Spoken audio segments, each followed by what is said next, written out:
नमस्कार, मैं Sangeeta from लर्नो hub, the learning platform, जहां पढ़ सकते हैं math, science, SST absolutely free at learnohub.com।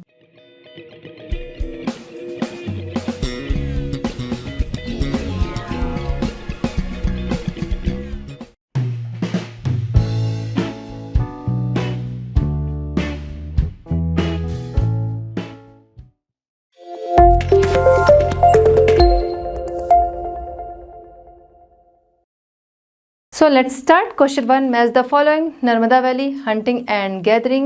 Many million years ago, Narmada valley और उसके आसपास के लोगों का मेन वर्क था हंटिंग एंड गैदरिंग। ये लोग अपने फूड को स्टोर करके रखते थे, जिनमें रूट्स, फ्रूट्स एंड एनिमल्स आते हैं। नेक्स्ट है Magadh, the first big kingdom. Ganga river और उसकी एसोसिएट रिवर्स के आसपास का जो एरिया था उसे एंशिएंट टाइम में मगध के नाम से जाना गया, जो कि फर्स्ट बिग किंगडम था। Garo hills, early agricultures. North east में Garo and other mid India में अर्ली एग्रीकल्चर्स डेवलप हुए। Indus and its tributaries, the first cities. And next है Ganga valley, cities about 25 years ago. Ganga और उसकी एसोसिएट रिवर्स के आसपास के जो एरियाज थे वो 25 ईयर्स एगो सिटीज़ में डेवलप हुए। आगे बढ़ते हैं हमारे नेक्स्ट क्वेश्चन नंबर 2 की तरफ। List 1 major difference between manuscripts and inscriptions. Manuscripts were often written by hand on palm leaves and भोजपत्र। मैन्युस्क्रिप्ट्स जो थे वो हाथों के द्वारा लिखे जाते थे पाम लीव्स एंड भोजपत्र पे। These were written on barks of trees and leaves, जो कि barks of trees and leaves होते थे। नेक्स्ट है inscriptions were engraved on hand surface such as metal or stone। inscriptions जो थे वो engraved होते थे हार्ड सरफेस पे like stone, metal etcetera. Next question हमारा है return to Rashida's question, can you think of some answer to it. सबसे पहले देखते हैं return to Rashida's question. Rashida का क्वेश्चन ये था कि क्या हम 100 साल पहले की भी बातें जान सकते हैं। आंसर है yes. Can you think of some answers to it, इस बारे में आप आंसर क्या दोगे, किस तरीके से आप जान सकते हो। By book, by coins, pots, paintings, inscriptions, manuscripts etcetera. चलते आगे question number 4। Make a list of all the objects archaeologist may find. लिस्ट बनानी है जो कि आर्कियोलॉजिस्ट को मिलती है, जैसे tools, weapons, pots, pens, coins, stones, ornaments, inscriptions, manuscripts, remains of buildings, bones, paintings etcetera. Which of these could be made of stones. इनमें स्टोन से बनी हुई क्या चीज़ें हो सकती हैं। टूल्स हो सकते हैं, वेपन्स हो सकते हैं, इंस्क्रिप्शंस हो सकते हैं, बिल्डिंग, रिमेन ऑफ बिल्डिंग्स हैं। नेक्स्ट आते हैं अपने 5th क्वेश्चन पे। Why do you think ordinary man and women did not generally keep records of what they did. ऐसा क्यों लगता है कि उस टाइम के जो पुरुष या और स्त्री थे वो अपने कार्यों के रिकॉर्ड्स नहीं रखते थे, वो अपने वर्क्स के रिकॉर्ड्स नहीं रखते थे। उसके लिए कुछ हमारे पॉइंट्स हैं, उनको हम देखते हैं। फर्स्ट है राइटिंग स्किल्स। हो सकता है कि उनमें बिगनिंग में राइटिंग स्किल्स ना रही हो, जिसकी वजह से उन्हें इसकी ज़रूरत नहीं लगी या इसकी ओर उनका ध्यान नहीं गया कि उन्हें अपने कामों को लिख के रखना चाहिए। नेक्स्ट है इलिटरेट। ये भी हो सकता है कि उस समय सभी लोग लिटरेट ना हो या फिर सभी लोग ही इलिटरेट हों, वो अपने वर्क का रिकॉर्ड नहीं रखते थे। इनकरेज,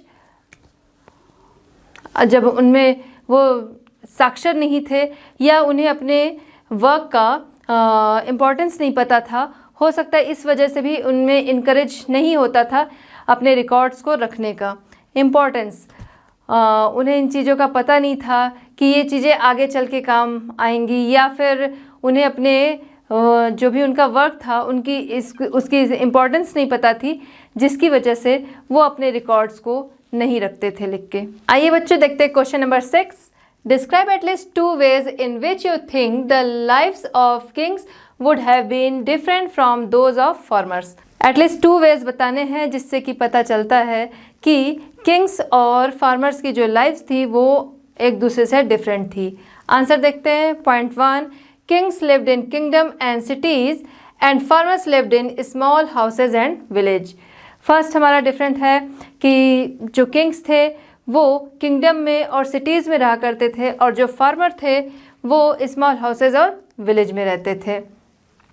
नेक्स्ट हमारा है the kings was given facilities by other peoples while the farmers use to see their own system. जो किंग्स होता था उनके अलग अलग कामों के लिए उनके पास अलग अलग पर्सन होते थे, जिसकी वजह से जो उनकी लाइफ थी वो काफ़ी लेविश थी, इजी थी। और जो फार्मर्स थे वो अपना काम खुद ही करते थे, वो हार्ड वर्कर होते थे और उन्हें अपने सारे काम खुद से ही करने होते थे। देखते हैं question number 7। Find the words crafts person on page 1। List at least 5 different crafts that you know about today. Are the crafts person man, women, both man and women. First है हमारा हैंड क्राफ्ट्स, जिसको दोनों करते थे, man और women दोनों ही करते थे। सेकंड है बिल्डिंग क्राफ्ट्स, जिसे ओनली पुरुषों द्वारा किया जाता था। नेक्स्ट है स्कल्पचर, जो कि मेन और वुमेन दोनों के द्वारा किए जाते थे। फोर्थ है हमारा वुड क्राफ्ट्स, लकड़ी, कास्ट वर्क, ये ओनली मेन किया करते थे। एंड लेदर वर्कर, जो कि ओनली मेन होते थे। चलिए बच्चों देखते हैं question number 8। What were the subjects on which books were written in the past? Which of these would you like to read? Past में जो बुक्स लिखी गई उनके सब्जेक्ट्स क्या होते थे? सबसे पहले देखते हैं on the life of Kings. Maximum books जो कि किंग्स की लाइफ्स पे होती थी, इसमें उनके विक्ट्री, उनके वार, उनके लिविंग स्टेटस के बारे में होता था। नेक्स्ट है ऑन मेडिसिन्स। मेडिसिन्स पे होती थी डिफरेंट टाइप के diseases and their treatments and their medicines. And next point हमारा है ऑन रिलीजियस बिलीफ। उस टाइम के लोग किस रिलीजन को मानते थे, उनके रिलीजन में क्या क्या होता था एंड वो किस देवी देवता की पूजा करते थे, इन पे बुक्स होती थी। On the epic poems and dramas. ऐतिहासिक पोएम, कविताएं और ड्रामाज होते थे जिसमें कि राजाओं के बारे के गुणगान भी हुआ करते थे। इस टाइप की बुक्स उस समय लिखी जाती थी। बुक्स के सब्जेक्ट इस टाइप्स के होते थे। नेक्स्ट हमारा है which of these would you like to read. Topics आपके सामने हैं, और भी टॉपिक्स होते थे उस टाइम के पास के बुक्स के।